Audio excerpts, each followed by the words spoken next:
अरे तुम हमसे नाराज हो का? काहे? कि फागुन में भीष की बरांडी चढ़ा के सनक की हजनी राजा जी। मुँह देव हम जानवर हैं कि सनक जग रे। बताओ हो के लाजे शरम ना पानिए फेंक दला ए जे उलट के हैं एक दिमाग ना ओ माय आई हो बापा आई हो माय। अच्छा बताओ मैं तुम्हें कैसे लगती हूँ? तू देखा मैं कौन सती सावित्री ना चतुर्भुज स्थान के टॉप के मार लगाइलू चट दे मार देली खींच के तमाचा। जहिया से चली गईली छोड़ के हमके, जहिया से चल गईली छोड़ के हमके, जिंदगी भइल सुनसान हो। जाए चंदा ले आव खबरिया, जाए चंदा ले आव खबरिया, कैसन बारी मोर जान हो। हे चंदा कैसन बारी मोर जान।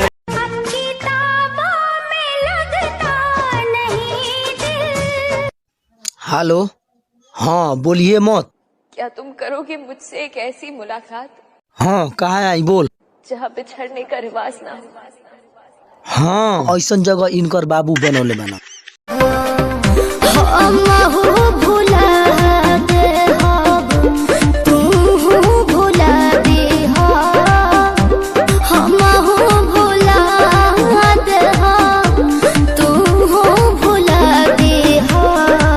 कमी करा है हम में जान बता दी हा, जे तर दिहले रहनी दिल न बता दी हा। कमी करा है हम में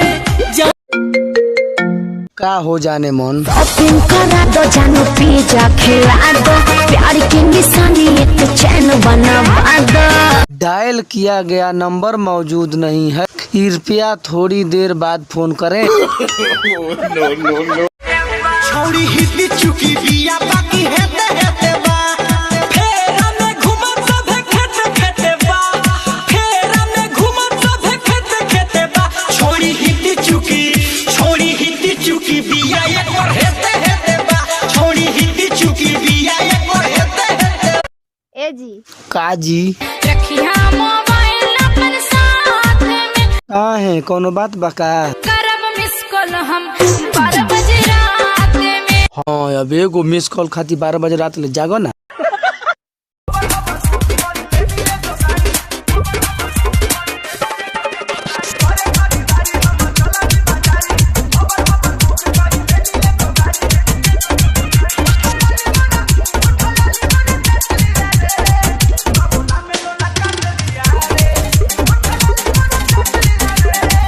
मन पर कैसे आपके तोरा। गुड मॉर्निंग मम्मी जी। ओकर तबीयत खराब है तो कहने को कहीं इलाज करावत। आने हम बैठल बानी, साला कॉमन ऐसा हॉस्पिटल बा जहाँ के हम ना देखले हो। ले जा पटना दिखाओ। पता ना अच्छा अगर ओजी ठीक ना हुई ना तो सीधा पोस्टमार्टम करे।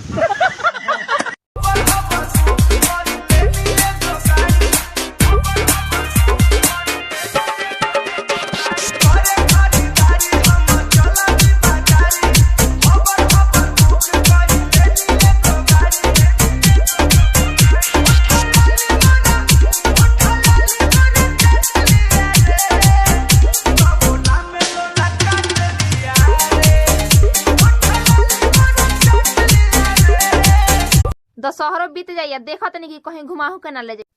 तू घूम के क्या करबी? जमन चाही तवन कही है ये लिया दे। साथ वाले जब का हो जाई? अरे ले गइल पहाड़ नहीं खे, का गारंटी बाकी ओनिए से भाग जी। तू हेजिया के हां फता रहो। मत पूछ का भइल ह, बताइबा तब नु। अरे हमके न फाने तो रकेट देला, कुकुरा चहेट देला। हां त कुकुर कुकुरे के न चहटी। छैला बाबू तू कैसा हेलो। अब मैसेज क्या लिखते हैं? I call you fight bank. दूसरी की लड़की साथ बिजी हैं और शर्म भी नहीं आता है, अंग्रेजी नहीं आता है तो पूरा फायदा उठाते हैं। ले 1 मिनट, तुम मेरी बेबी की बहन तो नहीं ना हो?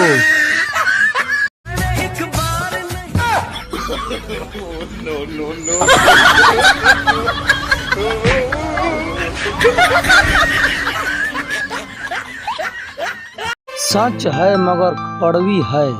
कोई आपको अच्छा लगे तो अच्छा वो नहीं, अच्छा आप हो। अगर आपको कोई बुरा लगे तो बुरा वही है। कहो का रे? हमार कौन बात तहरा सबसे अच्छा लागेला?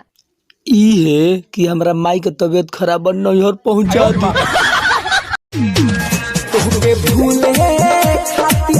हेलो। अब फोन क्यों कर रही आज हो? ले नंबर नहीं खा बदल ले तू? मैं बदलने वाले इंसान में से नहीं हूँ, समझी? सुना ना, हमार बारका बेटा तोहरे पर गइल बा। सुनी ना, का हो? फॉर्चून के दुकान खुला था, हाँ, एगो सिंगार बक्स वाली आना दी। तनी हुलियो देख के फरमाइश कइल जाला। मैं ठहरा रहा, ज़मीं चलने लगी। घूम ना रे, वो हराम खोर दे फोन। कलम चलती है तो दिल की आवाज लिखती हूँ, कलम चलती है तो दिल की आवाज लिखती हूँ, गम और जुदाई के अंदाजे बयां लिखती हूँ। रुकते नहीं है मेरी आंखों से आंसू, मैं जुबा भी उसकी याद में अल्फाज लिखती हूँ।